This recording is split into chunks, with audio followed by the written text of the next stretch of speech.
Hello YouTube, my name is Isabella, and today I'm going to be doing a spoiler-free review for Legendborn by Tracy Deonn.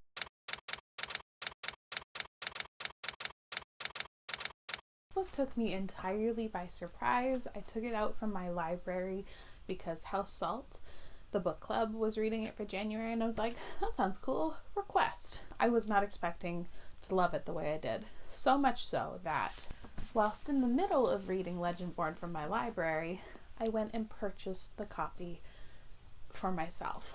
I love this book.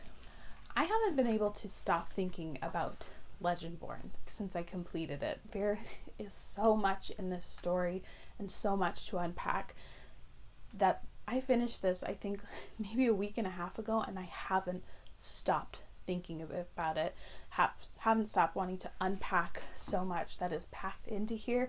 It's a phenomenal story, and I really want to tell you why, so hopefully you stick around. Legendborn content warnings include death of a parent, trauma and grief, racism and microaggressions, mild gore and blood, and rape and sexual assault, but that is off the page. Legendborn is about a 16-year-old girl named Bree.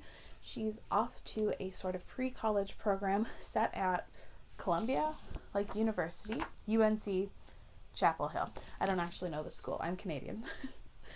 That's my excuse. One of her first nights there, she witnesses a magical society performing like a spell. That magic actually unlocks something, a memory in relation to her mother's death, and she then suspects that her mother's death wasn't an accident, but possibly a murder, and she then goes undercover in the secret society to like figure out what happened to her mom, and all the things unravel from there. In terms of the world building, I loved it for the most part. I love Tracy Deonn's take on an Arthurian retelling. There's a lot of unique and innovative ways that she uses the very traditional Arthur tale. I really loved the additional magic that gets added on later in here, and it's magic that you're not expecting, and how that deals in so much with culture and all of Tracy Deonn's themes. Like, it just works so well. Specifically, it also really works well within like modern day. I loved how she managed to explain how the secret society remains secret. There was so much depth to the magic and world building in here. There's so much thematically that just is so well done, and I'll talk about that more in terms of the writing.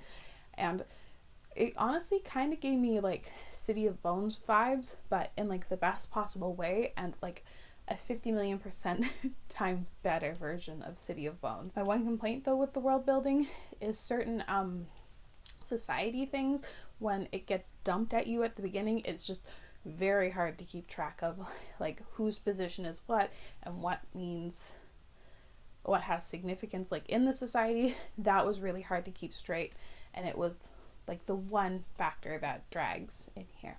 I loved the characters. Bree, our main character, is fantastic. She has so many qualities that I loved, but she also actually really makes sense as a 16-year-old. She makes mistakes and is flawed and can be impulsive at times, but it never seems out of line or out of character. She also is experiencing so much grief, and seeing her try to process her trauma and still survive, it was such a heartbreaking journey to follow her on, but I thought it was done so well. And her arc was a thing of beauty.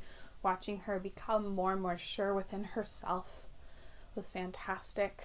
I just loved how fierce she was, and how she's just so unwilling to bend to achieve her goals, and she just was amazing. I also loved the dynamic between the two other sort of main characters in here, Sal and Nick. They themselves were compelling enough characters, but the dynamic between the three of them was gold. Truly, the relationships, watching them form, was so intriguing and interesting, and I can't wait to see how all the relationships pan out. There also were a lot of side characters, but there were some ones that really stuck out and onto the page, and I like what some of the side characters do to explain and elevate some of Tracy Deonn's themes. Again, I'm going to discuss that in the writing portion. I just think our characters are so great, and Bree is going to be someone I'm thinking about for forever. That seems excessive, but I'm going to be thinking about her for a very, very long time.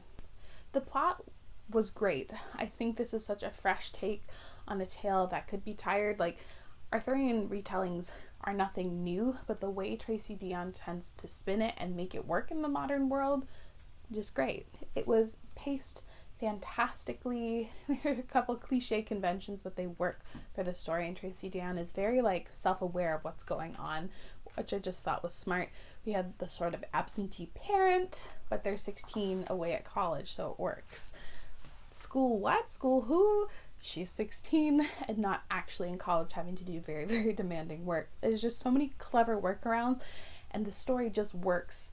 I think the driving force of this story was incredibly compelling.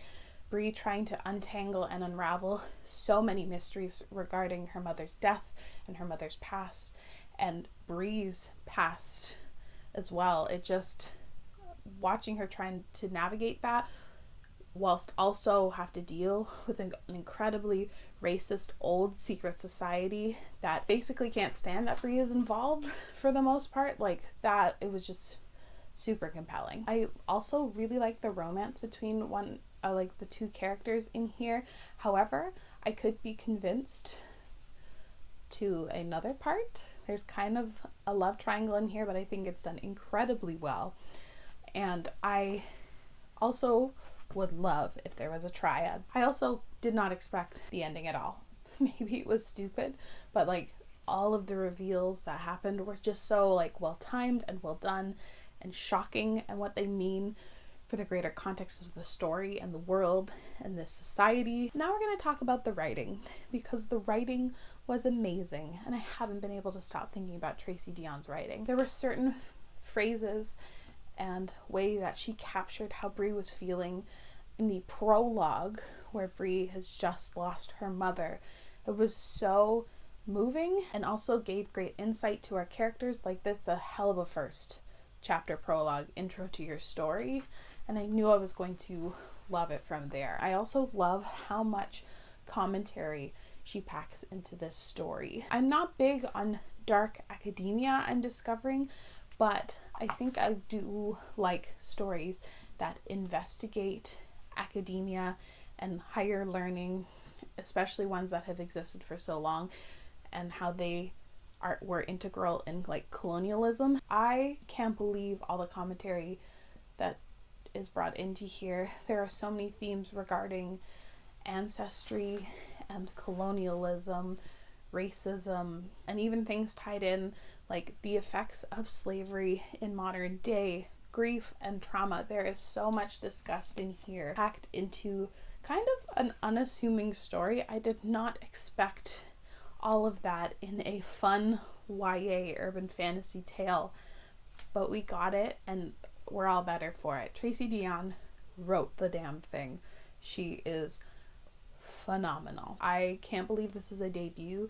It's so mature, so well thought out and constructed. I'm in awe. From her characterization, which was on point, to biting social commentary, Tracy Deonn has something very special in my hands now, but on her hands, her writing is fantastic. I can't wait to continue on in the series, and I will definitely read anything Tracy Deonn puts out in the future. I loved this book.